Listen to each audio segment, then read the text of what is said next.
Well, cheers.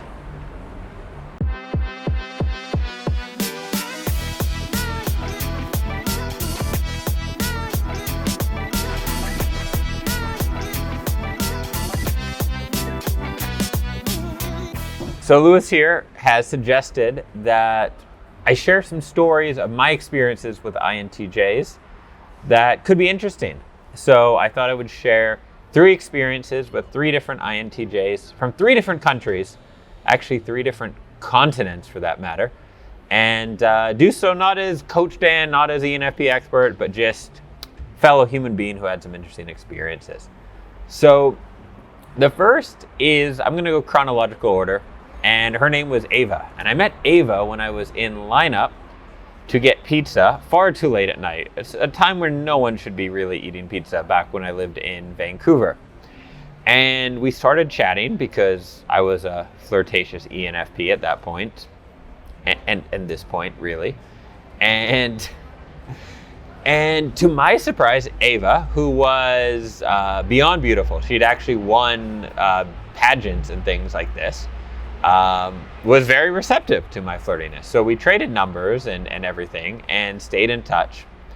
And we hung out, I don't know, a week later, something like that. And it turned out she was into all this sort of personal development stuff. She was working on her goals, all these things I was into too. So I was not in love, but kind of in love at this point. I was very taken, and I never made any sort of move. I never made that known to Ava. I guess it was clear from an analytical point of view I had some interest. I would chat with her or text. You know, we hung out a few times, like would go out for coffee or something. But it was when I realized, like looking back on it, my lesson for this, for all you young ENFPs, if you meet an INTJ, they're not going to give you a lot of body language signals. They are not going to be excessively flirty. My third story will relate to this as well, I think. They're not going to be communicating in ways that make it easy for you. And so you are going to be tested on your own confidence and your own belief. And ultimately, I failed that test. I don't know, maybe I will send her a WhatsApp and ask. I think we're still on good terms. I'll ask Ava, like, hey, did I have a shot? But I'm almost positive I had a very good shot looking back at things, but I just never took that shot because, I don't know, I was expecting someone to like hand me things on a silver platter and that is generally not the way the world works anyhow, but it especially does not work that way with an INTJ. But I think that was the first experience I had with an INTJ that I know of in terms of a dating dynamic. And I could see where it would have been a really good fit if I had the confidence to express myself and everything else at that age. The second INTJ, as far as I know, I did not date.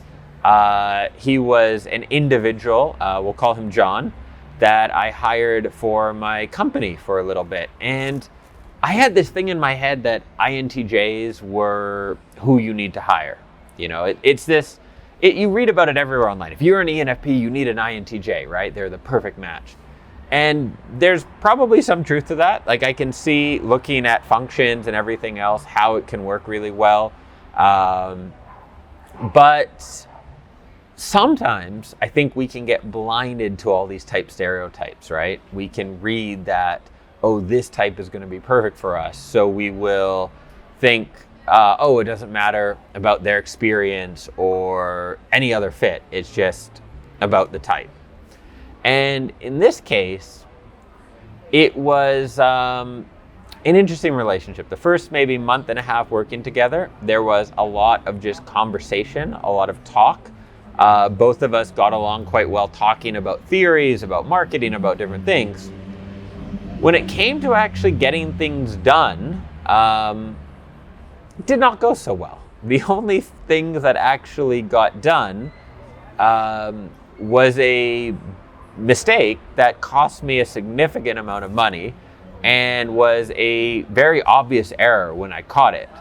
And so that burst the bubble of the great INTJ who pays attention to details, the messy ENFP, the kind of mistake that he made, I have never made anything close to it, nor has any other member of my team. And the one type that is supposed to be kind of the counterbalance with not missing as much of the details and things. Not that INTJs are necessarily about detail. That would be a misleading description, I think. But at least people think of it that way when they think INTJ and ENFP. So a reminder from my experience is where INTJs and ENFPs work really well together is some of the things we share, the functions we share. We often have similar belief systems, and they tend to love systems and building things and structures. They're not necessarily about the little details. In fact, I would say they aren't about the little details either.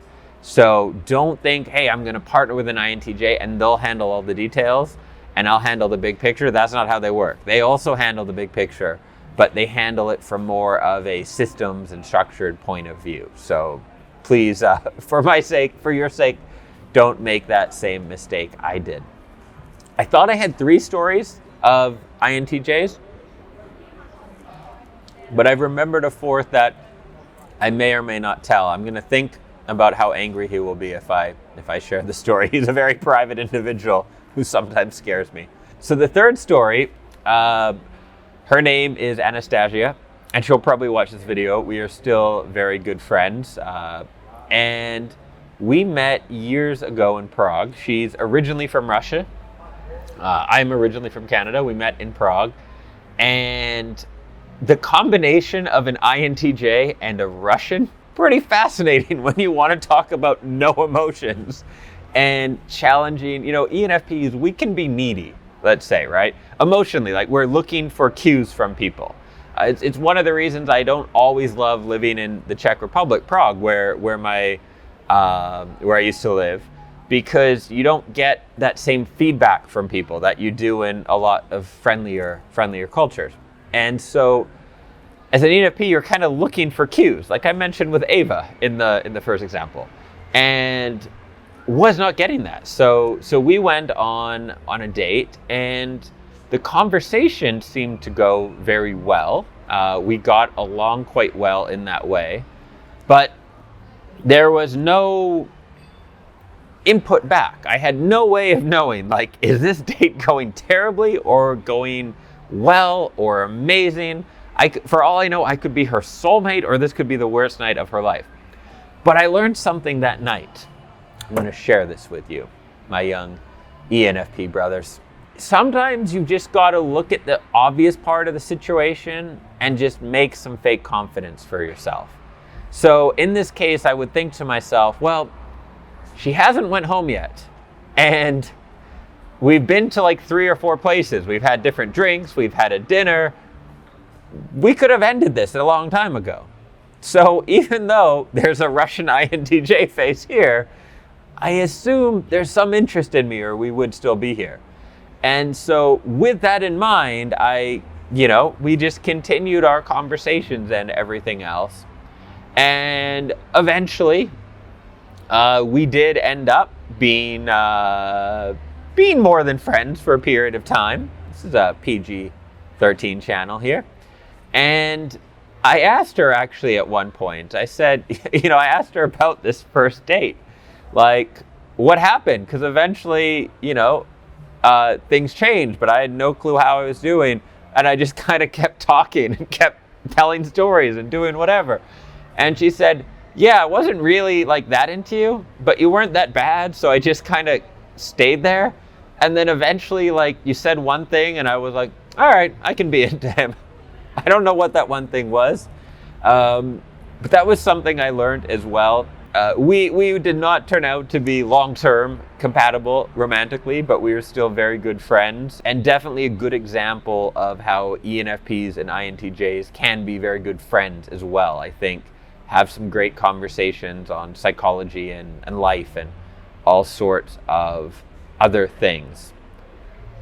This 4th story, I'm not going to share in this video. I do actually have, I believe, an older video where I tell part of the 4th story. And this is an INTJ that we were starting a business partnership to invest in a third country. So we flew to a new country together, didn't speak the language, in up to our necks with challenges. And it was a really great learning experience in terms of everything from business to partnerships to INTJs and ENFPs. And I will link to that video here. And that's it for story time. Louis, do you have any questions about my stories? Did I answer your question about my experiences with INTJs? Yeah, what's your favorite thing about the ENTJs? INTJs. INTJs, right. But in Spanish, E is I, right? Yeah, so in Luis's defense. Gracias. Yeah, he's from Madrid, so E and I is like a proper mix-up. Favorite thing, for me, it's they challenge my way of thinking. Because, I think that would be the biggest thing. The friend I was doing a business partnership with, I mentioned, there was some difficult times, but it led to a lot of reflections about how I think, assumptions I make, very different philosophies about how we both do things and think about things, think about what should be done or shouldn't be done. It makes me, I think, a better person in terms of thinking and challenging what seems normal or seems like a normal way of thinking. So I would say that is it. Good question. Thank you guys, and I will catch you in another video soon. Cheers. Thanks. One last thing, if you're an ENFP who loves being told how absolutely awesome you are and why you are the best in the world, well, head over to dreamsaroundtheworld.com/ENFP training, and you can get my free training series for ENFPs, where the first email is a pep talk. You'll see the subject line in your inbox, ENFPs are awesome. After you read it, reply to the email me back, and let me know what one of your favorite things to do is. See you in your inbox.